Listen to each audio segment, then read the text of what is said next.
वज़ीर आला साहब ने बजट पेश किया, जिसमें बहुत ही तारीखी बजट था। और इसमें जो ख़ास बात थी कि ग्रेड 16 से ग्रेड 1 तक के जो मुलाजमीन हैं उनकी तनख्वाह में 12% इजाफा किया गया है, और जो पेंशन मुलाजमीन हैं उनकी पेंशन में 8% इजाफा किया गया है। और ये सारी चीज़ें इसलिए की गई कि जो महंगाई का तूफान इस मुल्क में आया हुआ है, उस महंगाई के तूफान में जितना भी लोगों को रिलीफ दिया जाना चाहिए, उसके लिए हुकूमत सिंध ने कोशिश की। आज कैबिनेट की मीटिंग में भी ये सारी चीज़ें मंजूरी चीफ मिनिस्टर साहब ने कैबिनेट के उसमें मीटिंग में ली। तफसीलात आज चीफ मिनिस्टर साहब ने अपनी पूरी बजट स्पीच में दी कि किस तरीके से तमाम सेक्टर्स को पैसे रखे गए, और खुसूसी तौर पर हेल्थ, एजुकेशन जो कि बहुत ही इंपॉर्टेंट सब्जेक्ट है, उसको हमेशा की तरह फोकस किया गया है। आज के इजलास में एक और मज़ेदार चीज़ देखने में आई कि मुत्तहिदा कौमी मूवमेंट और पीटीआई का गठजोड़ सामने आया। आपने देखा कि जो लोग यहाँ पे आपस में सीटों पे लड़ते रहे हैं और हमेशा एक दूसरे को अपने मैंडेट चोरी होने के दावे करते रहे, आज पीटीआई और मुत्तहिदा कौमी मूवमेंट असेंबली में इस एहतजाज में हम आवाज़ थे, इत्तेहाद था उनका। और उनका ये नया गठजोड़, मैं एमक्यूएम की क़यादत को और पीटीआई की क़यादत को मुबारकबाद पेश करता हूँ कि आपने नया गठजोड़ जोड़ा है और एक नया प्रेसिडेंट अगर असेंबली की पॉलिटिक्स में शुरू किया गया है कि पीटीआई के साथ यहाँ पे मुत्तहिदा का इत्तेहाद है, तो ये मैं समझता हूँ कि ये एक नया मैसेज है, एक नया है। लेकिन उसको हमारे लिए कोई फ़र्क नहीं पड़ता। लेकिन उसके बाद जिस तरीके से एहतजाज जमहूरियत में सबका हक होता है, लेकिन जिस तरीके से मैं समझता हूँ कि बातें की गई असेंबली के फ्लोर में, उसमें नॉन सीरियसनेस नज़र आई, क्योंकि मुत्तहिदा कौमी मूवमेंट जो कि वैसे हकीकत में मैटर नहीं करती, मैं समझता हूँ, उनकी पॉलिटिक्स भी सबके सामने है। बल्दियात की इलेक्शंस में जिस तरीके से मुत्तहिदा इलेक्शन से भागती रही है, और वो भागती इसीलिए रही है कि उनको पता है कि उनके मासेस में उनकी कोई सपोर्ट नहीं है। और आज भी मासेस में मुत्तहिदा कौमी मूवमेंट जो है वो जो है कोई इतना मैटर नहीं करती। तो असेंबली में चलें, जिसका भी मैंडेट जो भी चीज़, उसको हम इतना ज़्यादा, हमारा काम नहीं है कि हम उसको देखें। लेकिन यस, सिंध की आवाम ने पाकिस्तान पीपल्स पार्टी को मैंडेट कंटिन्यूसली देती हुई आई है और आज भी दे रही है। हमेशा वो लोग जो प्रोपेगेंडा करते रहे हैं उनको सिंध की आवाम ने पहले भी मुस्तरद किया है और हमेशा की तरह आइंदा भी मुस्तरद करते रहेंगे, क्योंकि इन लोगों के स्टेक्स आवाम के साथ नहीं है। इन लोगों के स्टेक्स जो है वो इनकी पुरानी सियासत में है। जो पुराने जिस तरह की तर्ज की सियासत इन्होंने इस शहर में की है, वो पीपल्स पार्टी ने इनकी ख़त्म कर दी है। पीपल्स पार्टी ने शहर कराची में गुंडागर्दी, बोरी बंद लाशें, बदमाशी, भत्ताखोरी और खालों पे सियासत, ये सारी पीपल्स पार्टी ने उसका खात्मा कर दिया है। तो मैं समझता हूँ आज उसकी फ्रस्ट्रेशन थी जो मुत्तहिदा कौमी मूवमेंट की तरफ से सामने आ रही थी, वो फ्रस्ट्रेट थे अपने उस तर्ज सियासत से, इसीलिए ही उन्होंने आज जो है ये जो असेंबली में नाजेबा किस्म का एहतियात करना था, किसी बजट पे करते, और प्री प्लान था। जो ये कह रहे हैं हमें बात करने नहीं दी गई, ये भी कल भी मैंने एक बड़े चैनल पे देखा कि रात को 12:30 बजे टिकट से लगी थी कि एमक्यूएम आज एहतियात करते, भले करते। फिर वो जो ईरान पे हमले का जो बहाना बनाकर उन्होंने जो आज ड्रामा करने की कोशिश की, मैं समझता हूँ वो भी वो एक्सपोज हो गए। पीपल्स पार्टी करारदाद लेके आई, चीफ मिनिस्टर साहब ने करारदाद वो पेश की और वो पास हुई यूनानिमसली, और आपने देखा कि उसको हमने कंडेम किया। चीफ मिनिस्टर साहब ने अपनी स्पीच की शुरुआत ही ईरान पे जो इसराइल का बुज़दिलाना हमला हुआ है अपनी स्पीच की शुरुआती चीफ मिनिस्टर साहब ने उससे की, और फिर जैसे एक लॉज है कि बजट इजलास में और कोई कार्रवाई नहीं होती तो इजलास को ख़त्म करके और एक ही मिनट के बाद दोबारा इजलास बुलाया गया और उस इजलास को बुला के इसकी ये करारदाद लाई गई। तो हम समझते हैं कि हम मुस्बत सियासत को सबको करने का हक है, लेकिन जो लोग उस तर्ज सियासत के हमेशा कायल रहे हैं, जो नेगेटिव पॉलिटिक्स हमेशा करते हुए आए हैं, जो हमेशा गुंडागर्दी की पॉलिटिक्स करते हुए आए हैं, उनके लिए ये पैगाम है कि गुंडागर्दी से पहले भी हम कभी नहीं डरे थे। जब आपके पहले कायद थे जिनका वाकई में खौफ हुआ करता था, जिनको आपने छोड़ दिया, तो हम पहले भी कभी गुंडागर्दी से नहीं डरे, और आज भी आपने जो गुंडागर्दी करने की कोशिश की हम उससे भी नहीं डरते। और इन फ्यूचर भी मुत्तहदा के लिए मैसेज है कि अगर आपने पॉलिटिकल बातें करनी है, सियासी बातें आप करें, लेकिन अगर आपने बदमाशी या इस तरह की गुंडागर्दी करनी है तो गुंडागर्दी ना आपको पहले कभी हम आपके उसके रोब में आए, ना आइंदा कभी आपको रोब में लाने देंगे। नासिर शाह साहब कुछ बात करें। देखिए, एक तो जो ईरान पर इसराइल की दहशतगर्दी हुई उसकी मजम्मत करते हैं और आलम इस्लाम की फतह की दुआ करते हैं। फिर इंडिया में जो एक बड़ा हादसा हुआ उस पर भी हमें बड़ा अफसोस हुआ कि जो जाने वहाँ पे गईं। आज का जो इजलास आपने देखा और जो बजट स्पीच सीएम साहब की थी, सिंध की तरक्की के लिए, सिंध के आम लोगों की भलाई के लिए, जिसमें गरीब लोगों का, आम लोगों का ज़्यादा ख्याल रखा गया। आपने देखा कि बहुत सारे जो टैक्सेस थे वो ख़त्म कर दिए गए और बहुत सारों में कमी कर दी गई। और फिर जिस तरह एहतजाज हुआ, और फिर सबसे अहम बात आज आपने नोट की होगी, एहतजाज होता है पॉलिटिकली तौर पर होता रहता है, लेकिन आज आपने देखा कि मखसूस तरीके से सीएम सिंध को टारगेट किया गया। वो इसलिए टारगेट किया गया कि सीएम सिंध की जो बेहतरीन कारकर्दगी है, जो उनकी एबिलिटी है, जो उनकी सियासी बसीरत है, जिस तरह वो एक्टिव है, जिस तरह उन्होंने पूरी सिंध में काम किया और चेयरमैन बिलावल भुट्टो जरदारी साहब और प्रेसिडेंट आसिफ अली जरदारी साहब के विजन को आगे बढ़ाया, उसने इनका सफाया कर दिया सियासी तौर पर।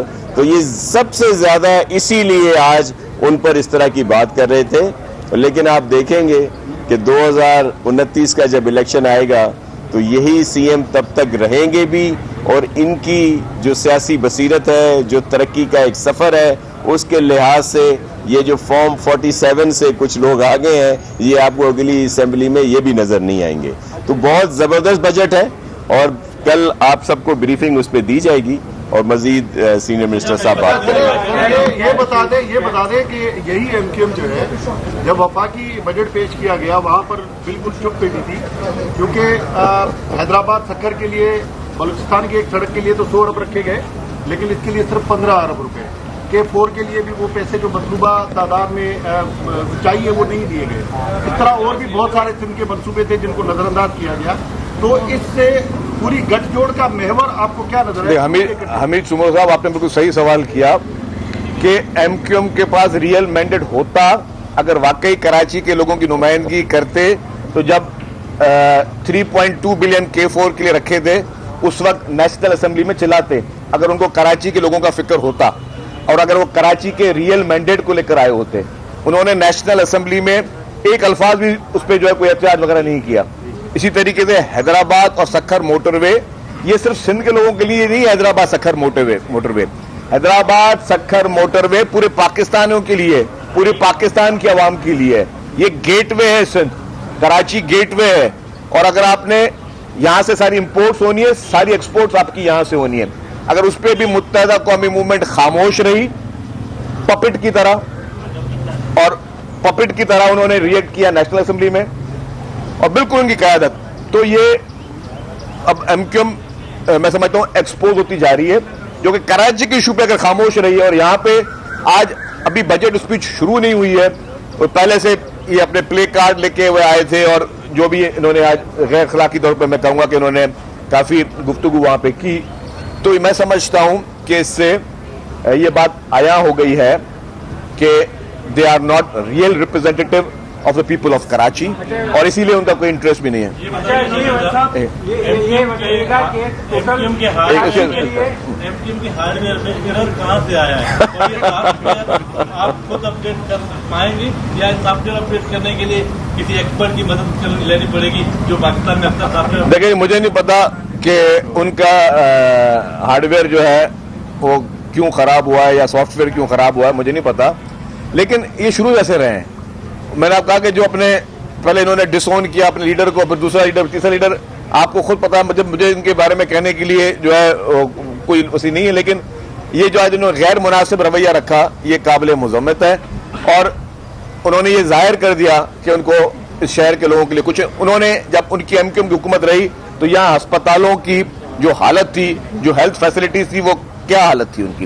इन्होंने अपने दौर में जिस तरीके से तर्ज हुक्मरानी इनका रहा है, वो आपने देखे कि वही इदारे आज दिन तक अपने पैरों पे खड़े नहीं हो सके, तो वो एमक्यूएम की ही मेहरबानी थी। और आज भी मैं समझता हूं कि जो उनका रवैया है गैर संजीदा है, और वो किसी और को तकलीफ नहीं पहुंचा रहे, वो कराची के लोगों को तकलीफ पहुंचा रहे हैं। झूठा या जैसा भी मैंडेट उनके पास है, फिलहाल तो वो रिप्रेजेंटेशन दे रहे हैं ना, तो अगर वो इस तरीके का मैंडेट एमक्यूएम उसको भी तौहीन कर रही है, और नेशनल असेंबली में जिस तरीके से उन्होंने खामोशी इख्तियार की, इससे बेहतर था कि नेशनल असेंबली में एमक्यूएम के एमएनए इस्तीफा दे देते।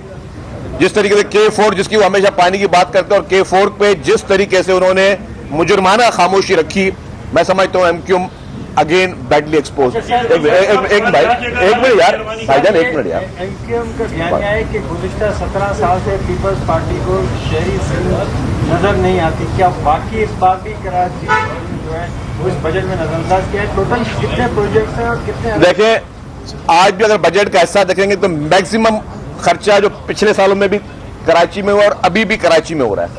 आप देखें कि जितनी भी बड़ी स्कीम्स हैं, आपके पानी की स्कीम K4 में सिंध गवर्नमेंट का जो शेयर है सिंध गवर्नमेंट पे कर रही है, फिर आपके हब रिवर से जो पानी आ रहा है, फिर अभी आज चीफ मिनिस्टर साहब ने ऐलान किया कि कल शाहराह भुट्टो का वो इफ्तिताह करने जा रहे हैं, शाहराह भुट्टो के फेज 2 का। शाहराह भुट्टो अब जो है कायदाबाद तक जाएगा, उसको कल चीफ मिनिस्टर साहब इफ्तिताह करने जा रहे हैं कल। अच्छा, और इंशाअल्लाह ताला आपको एंड ऑफ दिस मंथ, जो कि एंड चल रहा है, या एक दो दिन शायद ऊपर नीचे हो जाए, लॉक नहीं कीजिएगा, जाम सादिक ब्रिज जो है वो बने। इस तरह सैकड़ों सड़कें हैं कराची की, जो बड़े बड़े मेगा प्रोजेक्ट्स हैं, वो कराची पे पाकिस्तान पीपुल्स पार्टी की हुकूमत सिंध काम कर रही है। सॉलिड वेस्ट का हमेशा इशू होता था। आपने देखा कि जिस तरीके से billions of rupees solid waste management पे हुकूमत सिंध खर्च कर रही है, अब कराची का कचरा उठना मतलब बहुत, मैं समझता हूं कि अगर 100% नहीं तो 80-90% कराची का जो है ये कंप्लेंट भी खत्म हो गई। तो हुकूमत सिंध ने फुल फोकस किया, और इस तरह की बेशतर स्कीमें हेल्थ में देखें, हेल्थ में सबसे ज्यादा स्कीम कराची में, सबसे top of the line Pakistan की हेल्थ की जो हॉस्पिटल्स है फैसिलिटीज कराची में। तो हमने कभी फर्क रखा ही नहीं है, और हम समझते हैं कि कराची हमारा ही है, कराची हमारा ही है, कराची को हम ओन करते हैं। जो जाली मैंडेट वाले आके जो ड्रामा करते हैं वो एक्सपोजर है। अगर वो उन्होंने कुछ काम किया होता तो कराची लोगों ने उनको वोट क्यों नहीं देते? अगर एमक्यूएम, जो आप यही सवाल करने वाले थे, मैं समझ रहा हूं कि अगर एमक्यूएम जो है, अगर एमक्यूएम को लोगों ने मैंडेट दिया होता तो एमक्यूएम जो है वो इलेक्शन हकीकी तौर पर जीतती। बलदियाती इलेक्शन से भागते ही नहीं, डर के, जिस तरह वो बलदियाती से भागे तो उसको एमक्यूएम एक्सपोज हो रही जा रही है। पहले अकरम साहब उसे बोला था बढ़ाई गई, किसकी? साहब ने कोई ऐलान तनख्वाहें आखिर में सीएम साहब ने कोई अनाउंस किया? देखिए, असेंबली के अराकिंग तनख्वाहों की बात नहीं थी, आपने गौर सुनाओ। ग्रेड 1 से ग्रेड 16 तक तमाम मुलाजमीन की तनख्वाह जो है वो 12% बढ़ाई गई है, और 17 एंड अबव वही 10% रखा गया है। अच्छा जी, आज कहना है आपने 16-17 साल में सिंध के शहरी इलाकों को बेहद नजरअंदाज किया, ना बिजली है, ना पानी है, ना गैस है, और खंडरात बना दिया। अच्छा, मेरी बात सुने भाई, तो मैंडेट हमें क्यों मिल रहा है? मेयर कराची भी हमारा है, ठीक है ना, और सीटें भी हम जीत रहे हैं, उनको मैंडेट क्यों नहीं मिल रहा? उनको मैंडेट आपको पता क्यों नहीं मिल रहा? माइक आपके पास लेके आता हूँ, वो बलदियात के इलेक्शन से क्यों भागे? कुछ चंद माह पहले बलदियात हम क्यों भागी? वो क्या डर था, वो क्या खौफ था? तो आप बताओ ना भाई। दो से तो गुड़े जी लगल था। जो रोते रहे आज तक कि महाजनों के साथ जुल्म किया जा रहा है, वो अरबपति बन चुके हैं, उनके लिए क्या कहेंगे? यार सवाल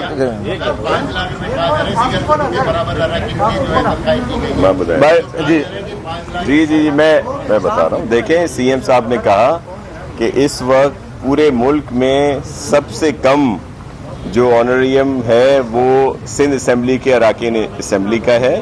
वो अभी नहीं हम बढ़ा रहे, लेकिन उसके बाद क्योंकि बहुत सारी तजावीज़ थी उसके लिए, उसको देखेंगे बजट के बाद और फिर भी उनको एट पार करेंगे दीगर सूबों से, और जिसका कम से कम होगा उसी पे ही रखेंगे, क्योंकि हम लोग दूसरों आम लोगों को रिलीफ की बात करती है पीपल्स पार्टी, और जो गरीब लोग हैं या जो तनख्वाहदार तबका है, जैसे आपने देखा कि 1 to 16 तक को बढ़ा दिया गया 12%, बाकी की 10% है। इसी तरह पेंशन में भी इजाफा किया गया। तो वो हम लोग अराकीन असेंबली जो है वो हमारे लिए प्रायोरिटी नहीं रखते तनख्वाहों के सिलसिले में। चलिए, थैंक यू।